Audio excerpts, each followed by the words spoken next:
Hi, as you're aware, there are so many startup buzz you've been hearing in the news, be it in the newspaper or on the internet. You always listen to about this firm got so much of valuation, this firm got so much of funding. But there's also an other side of the story. Now, we are not going to talk about the failures, but there are other startups who have done fairly good. So they're not focused on valuation or they're not focused on seeking the funds. I think they are firms which are focused on customer centric. So one of the firms is Goavega Software, and we are talking to Ms. Sumana Iyengar, who is the CEO of Goavega Software. Thank you, Sumana, for joining us. Thank you, Parthiban. So let's start with your journey. You've been working for quite some time, and then the last 5 years you jumped into this startup. So tell me, what prompted you? Actually, it's little funny. So I was traveling from Rajarajeshwari Nagar to Whitefield every day. So in life, like once you get married, people always say that everything revolves around the kids. But in Bangalore, I think everything revolves around traffic. Absolutely. So that's a funny thing. And so I was traveling from Whitefield, Rajarajeshwari Nagar to Whitefield. Like every day, I used to spend 5 hours on the road. So it was becoming a little bit of taxing with the amount of time spent, and at the same time, like you had to still stretch to deliver, value to your customer at the end of the day while you are in office, or whether it's your own company or you're working elsewhere. So it was like too much of pressure. So what I decided was I quit my job, and so as my other founders, one of them, Sachin, had quit earlier. So we decided that we will start something which we are good at. We were good in delivery, we were good in execution. We knew what we are building for customer, and that's the reason why we started Goavega Software, which is a product engineering services organization.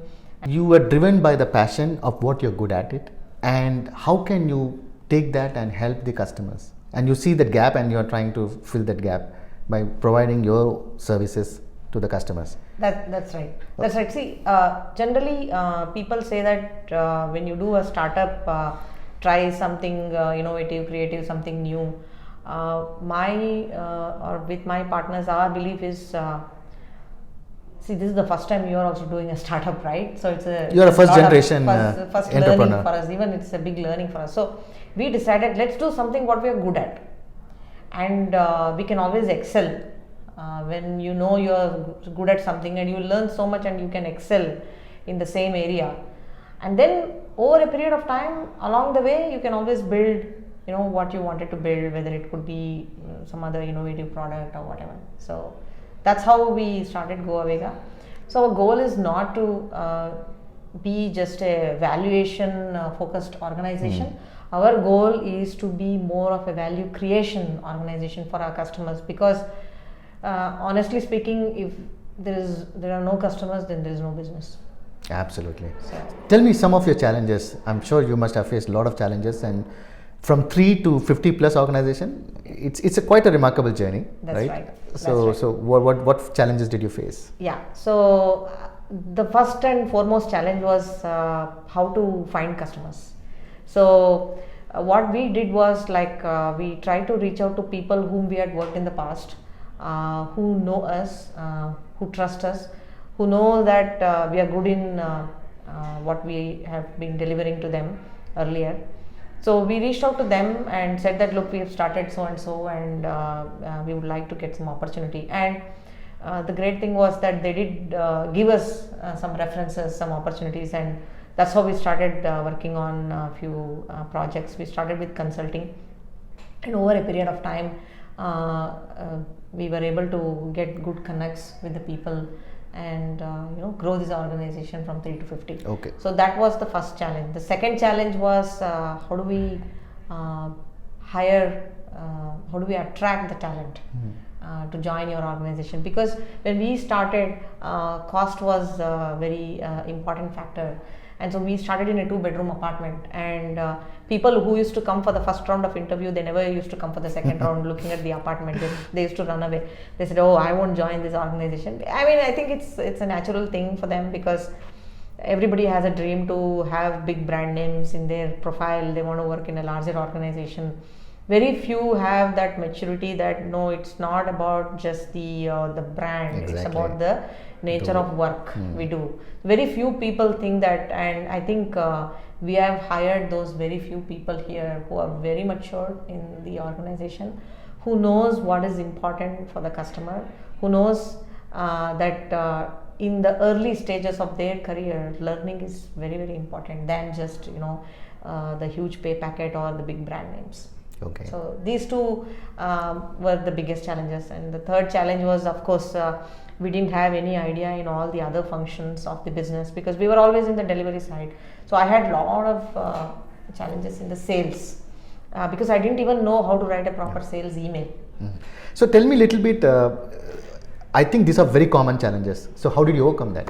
What was your strategy? So what I did in terms of the first challenge was, of course, sales, because I never came from sales background, and I know that I was good in relationship management. I was a good people manager. I was good in those things. I knew my strength, so I thought, why don't I reach out to people who have been in sales, who know the ins and outs, and I started drafting some sales email and I send it out to them and ask their feedback. So they did help me. They give me some suggestions, guidance, and that really helped me to start reaching out to people whom I didn't know. And that was one thing. So always reach out to people who are good in what you're not good at and seek their advice, because even they will be happy to advise you, tell you. There's nothing wrong in asking because I know internet can give you today 100 templates, 100 emails and all the knowledge, but getting that information straight from an experienced guy is entirely different, because they would have got their hands dirty to tell you the real challenges. Yeah, the couple of things I take away from this conversation. One is definitely getting their hands dirty. I mean, just because you're a CEO or you're a founder doesn't mean you just do only the strategic part of it. I think you all got into as the detail as possible. Or, That's true. Second one is about the growth mindset. You are being, you know your strengths, and you also being very vulnerable in accepting the things you don't know. Correct. Which many people don't do that, and reaching out to people for asking for some of the help. So that's clearly a very clear, distinct leadership skills which I can uncover from this story. So one final thought. The lot of youngsters or people who are working, they always have this idea and they want to jump into startup. You have been there for 5 years successfully. I'm sure you can share some of the great wisdom to them. What key questions they need to answer before they jump into this bandwagon? Sure. Definitely. See, starting your own company is not as easy as we think. It's the biggest risk you take. One is because you need a little bit of financial backup.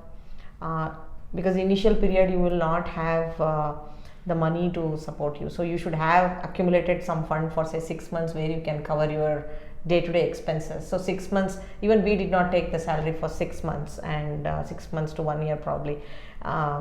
We drew very less. So you should be ready to accept that. Just because you're co-founder doesn't mean that you get a huge pay packet. That's the first thing. And second thing is you need to take a little bit of calculative risk. And then third thing is you should have a lot of passion. This is not a 9 to 6 job as everybody says about the entrepreneur. It's 24/7. There will be a lot of sacrifices you will do. You will not be able to spend a lot of time like earlier with your friends and family and all. There will be a lot of time you'll be spending with your co-founders or in the office. So you should be able to accept that. And at the same time there will be a lot of learning, and you have to reach out to people whom you know and where you can learn from them. You should not hesitate to reach out to people.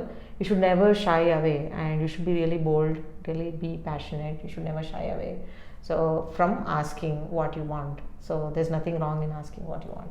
Okay, so thank you, Sumana, for such a wonderful conversation. So as you heard, it's not an easy journey, but at the same time it's not impossible. As long you have a growth mindset, as long you learn along the way, as long you reach out to people for help, and as long as you're vulnerable, accepting the things you don't know. So if you have those kinds of traits, and if you have a wonderful idea, maybe you should go out and try something, creating wonderful and also creating some jobs for India. Thank you for watching. Thank you. Thank you, Fatima.